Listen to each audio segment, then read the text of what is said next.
जय श्री कृष्णा भक्तों। सतयुग में ध्रुव जी को जो फल 5 महीने में प्राप्त हुआ था, वही फल कलयुग में आपको 5 ही दिन में प्राप्त हो सकता है। अब आप सोचते होंगे ये कैसे संभव है? जी हाँ प्यारे भक्तों, ये बिल्कुल संभव है, क्योंकि सतयुग में और त्रेता और द्वापर में जो फल यज्ञ जप तप तपस्या आदि से प्राप्त होता था और जिस फल को प्राप्त करने में 100 साल लग जाते थे, 100 साल से भी ज्यादा लग जाते थे, वही फल कलयुग में केवल और केवल भगवान के नाम जप से ही और अति शीघ्र प्राप्त हो सकता है।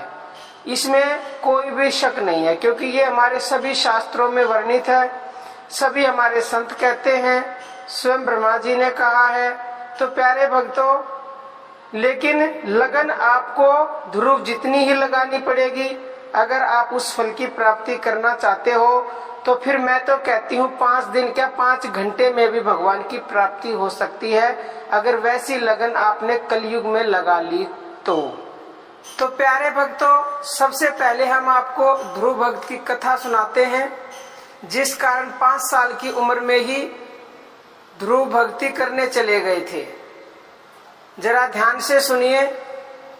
राजा उत्तानपाद की 2 रानियां थी। बड़ी रानी का नाम सुनीति और छोटी रानी का नाम सुरुचि था।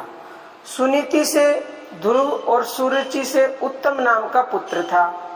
राजा छोटी रानी से अधिक प्रेम करते थे। एक दिन बड़ी रानी का पुत्र ध्रुव अपने पिता की गोद में आकर बैठ गया तो छोटी रानी सुरुचि ने उससे कहा, वहां से हट जा, और बोली, इस सिंहासन और गोद का अधिकारी मेरा बेटा उत्तम है। अगर तूने राजा की गोद में और सिंहासन पर बैठना है तो तुझे भगवान की भक्ति करके मेरी कोख से पैदा होना होगा। तो प्यारे भक्तों, बालक ध्रुव यह सुनकर रोते हुए अपनी माँ सुनीति के पास गए और वहां जाकर सारा वृत्तांत कह सुनाया। तो माँ सुनीति को मन ही मन बड़ी पीड़ा हुई और वह बालक ध्रुव से बोली, पुत्र, आपकी छोटी माता ने ठीक ही कहा है कि अगर आपको सिंहासन और उससे भी ऊंचा पद चाहिए तो आपको भगवान की भक्ति करनी ही पड़ेगी। माता के वचन सुनकर बालक ध्रुव जंगल की ओर चल दिया। तो प्यारे भक्तों, जंगल में बालक ध्रुव को नारद जी मिल गए। नारद जी ने पूछा, बालक जंगल में क्या करने आए हो? बालक ध्रुव ने सारा वृत्तांत कह सुनाया। फिर भी नारद जी ने बालक ध्रुव को घर लौटने को कहा, लेकिन ध्रुव नहीं माने। तो नारद जी ने ध्रुव को दीक्षा देकर यमुना तट पर मधुवन में जाने को कहा। ध्रुव नारद जी को प्रणाम करके मधुवन पहुँचे। वहां जाकर उन्होंने अपना तप शुरू किया। प्यारे भक्तों, आप ध्यान से सुने। 1 महीने तक उन्होंने फलों का आहार किया। दूसरे महीने उन्होंने सूखे पत्ते खाए और तीसरे महीने केवल पानी ही पिया और चौथे महीने केवल वायु ग्रहण की और 5वें महीने में उन्होंने एक पैर पर खड़े होकर वायु रोककर यानी अपने श्वास को रोककर साधना की। अब तो ध्रुव का मन एकाग्र हो गया। ध्रुव के प्राण संकट में पड़े देख देवता भगवान के पास गए और ध्रुव की साधना की निवृत्ति की विनती की।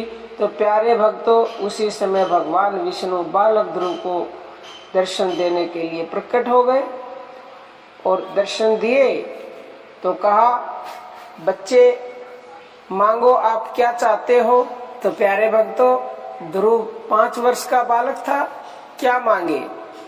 और वैसे भी जब भगवान प्रकट होते हैं तो मांगने की इच्छा खत्म हो जाती है। तब भगवान विष्णु ने अपना शंख ध्रुव के कपोल यानी गाल से स्पर्श किया तो उसे पूर्ण ज्ञान हो गया, यानी सभी शास्त्रों का ज्ञान हो गया ध्रुव को बगैर पढ़े ही, सिर्फ भगवान का शंख गाल पे छुआ देने से। ध्रुव को ज्ञान होते ही सरस्वती उनके कंठ पर विराजमान हो गई। फिर ध्रुव ने भगवान की स्तुति की। फिर भगवान ने भक्त ध्रुव को अविरल भक्ति का वरदान देकर कहा कि हे ध्रुव, मैं तुझे संसार का सबसे ऊंचा स्थान यानी ध्रुव लोक का राजा बनाता हूँ।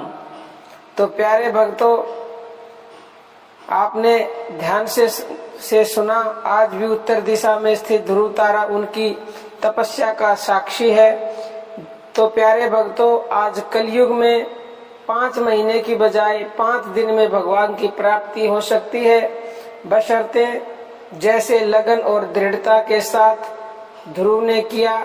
कलयुग में भी ऐसा ही किया जाए तो निश्चित ही भगवान के दर्शन 5 दिन में हो सकते हैं।